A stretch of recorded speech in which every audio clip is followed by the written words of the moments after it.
commencer, je voulais remercier l'équipe jeunesse, the pastors, pasteur, Frère Lonet, for allowing me to preach. parce qu'ils permettent de me prêcher aujourd'hui. So the topic of today's message, Topic aujourd'hui, does love require approval? c'est est-ce que l'amour m'a dit une approbation. Thank you. We can find it in the book of Galatians chapter 1, Nous avons ça dans le livre de Galates chapitre 1er, verse 6 to 10. verset 6 avec 10. Ask that we may stand for the reading of the word. Demandez pour nous capables de camper pour la parole du Seigneur. Galates chapitre 1er, verset 6 à 10. Right. It says, I am shocked that you are turning away so soon from God, who called you to himself through the loving mercy of Christ. You are following a different way that pretends to be good news, but is not the good news at all. You are being fooled by those who deliberately twist the truth concerning Christ. Let God's curse fall on anyone, including us, or even an angel from heaven, who preaches a different kind of good news than the one we preach to you. I say again that we have said before, if anyone preaches any other good news than the one you welcome, let that person be cursed. Obviously, I'm not trying to win the approval of people, but of God. If pleasing people were my goal, I would not be Christ's servant. The word of the Lord. Dans français, Lily, je m'entends que vous détourniez si promptement de celui qui vous a appelé par la grâce de Christ pour passer à un autre évangile. Non pas qu'il avait un autre évangile, mais il y a des gens qui vous troublent et qui veulent renverser l'évangile de Christ.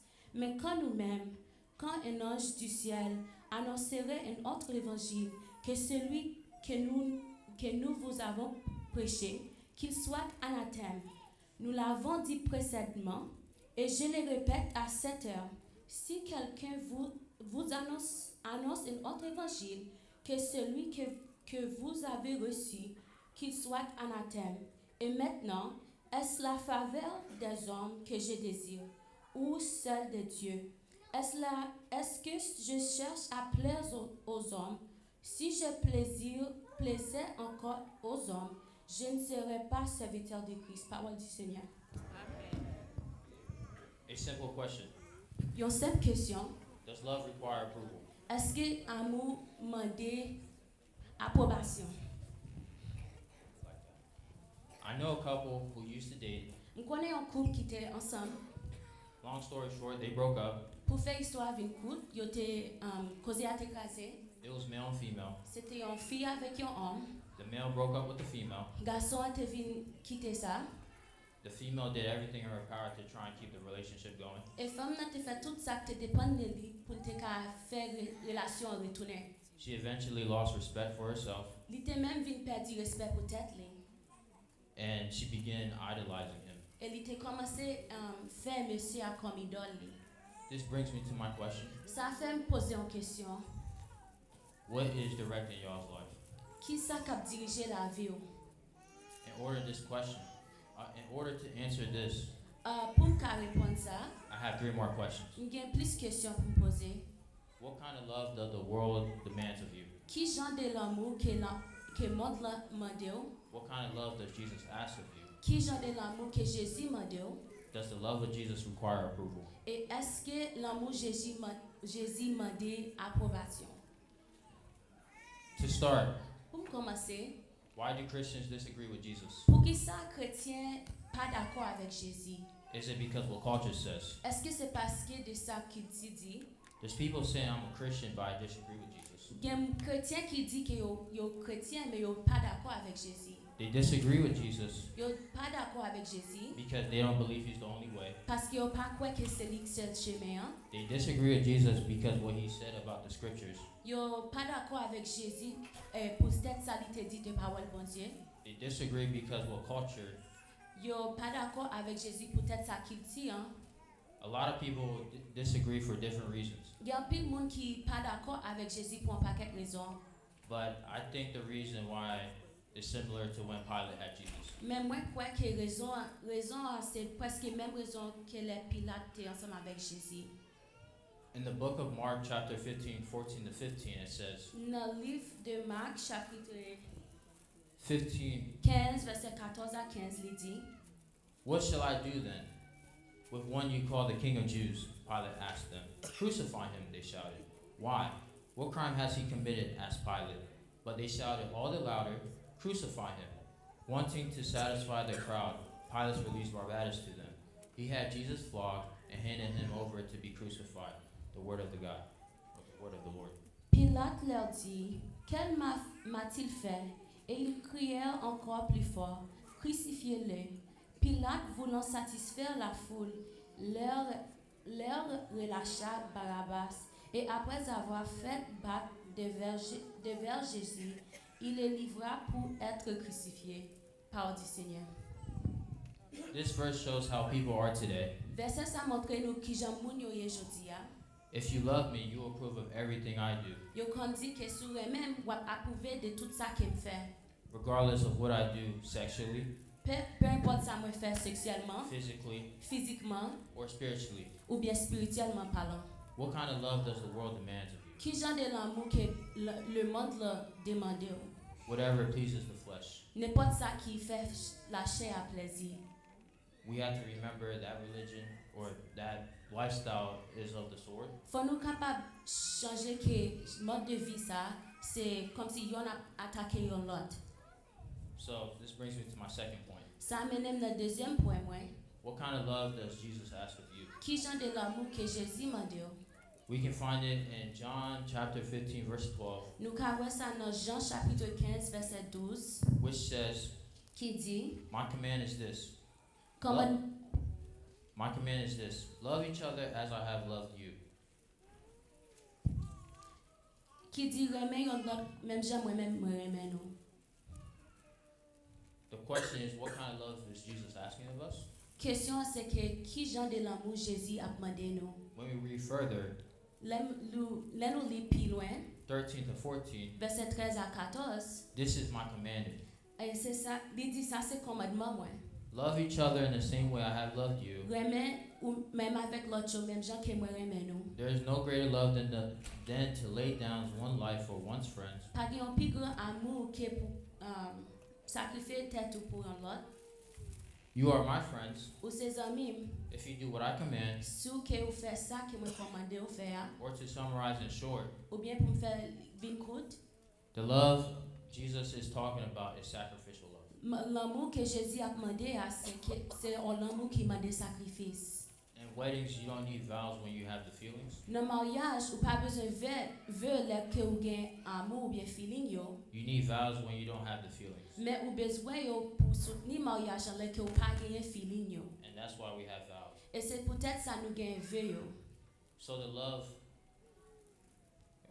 love culture is talking about is completely different from what Jesus is talking Qui about. veut dire amour que qu'il tire à parler à, li on différent amour de ça Jésus m'a donné nous. This brings me to another question. Ça vient faire poser une autre question. Those who disagree with Jesus, Ça yo qui pas d'accord avec Jésus, if the God who created you and sacrificed himself for you, si bon Dieu qui crée là et qui crée là et il fait sacrifice pour vous, wanted you to refrain from certain behaviors, would you obey him? livre pour éviter quelques bagailles, est-ce que vous obéir? It's unfortunate because the answer will be no for most people, Les anti-gens drôle parce que pour un pile monde réponse incapable non. because those who are in the world Parce que ça yo qui dans monde là, wants to please the flesh instead of seeking to please God. yo veut faire la chair à plaisir au lieu que yo fait bon Dieu plaisir. They want to be God of their own lives, Yo veut pour bon Dieu la vie par yo. we got to figure out what journey we are on. Faut nous capable connaître qui dans qui voyage nous y. It's either a journey to serve the great creator C'est soit un voyage pour nous capable servir grand créateur or a journey to serve or to worship some aspect of a creation. ou bien un voyage côté n'a adorer un aspect de création bon Dieu. Pleasing the flesh may be fun for a short amount of time, Like or for a- the short term, Là que vous fait la chair à plaisir, il est capable amusant pour un petit moment, but in the long term, it will be a disaster. mais dans le futur, elle a un désastre. Does the love of Jesus require approval? Which is the third point. Est-ce que amour Jésus demande approbation? Ça c'est troisième point. I can answer this last question by talking about business. Je vais répondre à la dernière question ça en style côté me parler de business. Business people. Moun entrepreneur yo. Is it reasonable to promise what you're not committed to deliver? Est-ce que c'est raisonnable pour capable faire une promesse et pour pas faire ça que vous promesse là? Is it reasonable to pressure people into decisions that will hurt them in the future? Est-ce que c'est raisonnable pour faire une pression pour capable faire une décision qui capable faire mal dans le futur? Is it reasonable to get someone to consent by hiding important information such as the real risk of disease and addictions? Est-ce que c'est raisonnable pour capable faire un monde d'accord avec un bagage et alors que vous cacher un secret qui capable faire la vie au mal? Is it reasonable to offer a long-term position and then withdraw it? Est-ce que c'est raisonnable pour offrir une position qui long terme et puis ou vient changer à la dernière minute? Immediately after the person has committed to you and turned down other offers. Immédiatement après yo te commettre avec vous même et puis yo te rejeter l'autre travail yo te offrir. Is it reasonable to consent with another person to break the law? Est-ce que c'est raisonnable pour capable d'accord avec un autre monde pour capable violer la loi? If your parents approve of everything you do, will they be loving? Si que parents d'accord avec tout ça que vous faites, est-ce que ça c'est l'amour? No. Non. If they approve of everything they do, it's unloving. Si que yo d'accord avec tout ça que vous faites, ça montre que vous manquez l'amour. Love always protects. L'amour toujours protégé.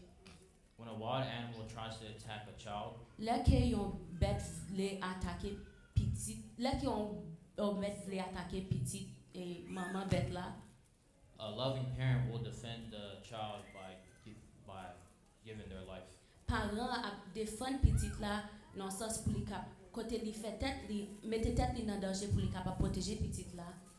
Love always preserves. L'amour toujours Perseveres. persévérer. An example will be marriage. Un exemple c'est mariage. Business is not much different from relationships. Et business n'est pas trop différent que relation. So in relationships, Dans relation, is it reasonable to promise what you're not committed to deliver? est-ce qu'il est raisonnable pour capable faire une promesse et pour pas capable promesse là? Is it reasonable to pressure people into decisions that will hurt them in the future? Est-ce qu'il est raisonnable pour capable faire décision qui pas capable dans futur?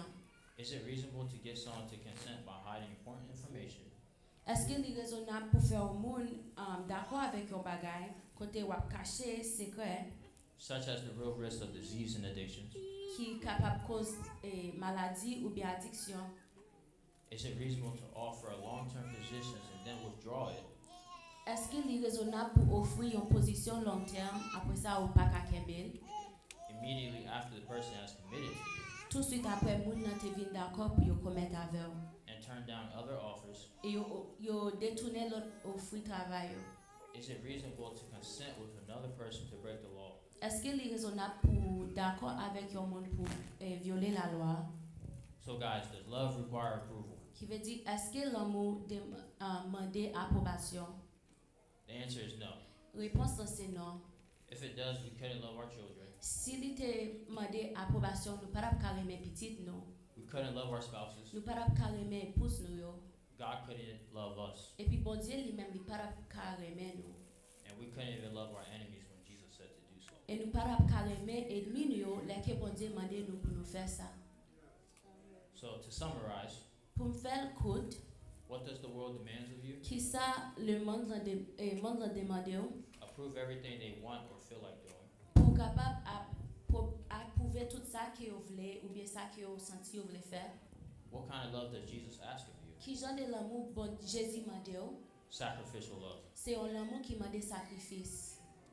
Does love require approval? Est-ce que l'amour m'a dit approbation? No. Non. It may approve sometimes, Gen des fois il est capable demander approbation. but does not always require it. Gen des fois il est capable approuver un monde mais il pas obligatoire. And to end, Et pour me finir, In 1 Corinthians 13, verse 3 to 7, Dans 1 Corinthiens 13, verset 3 à 7, it says, If I give all I possess to the poor and give over my body to hardship, then I may boast. But do not have love, I gain nothing.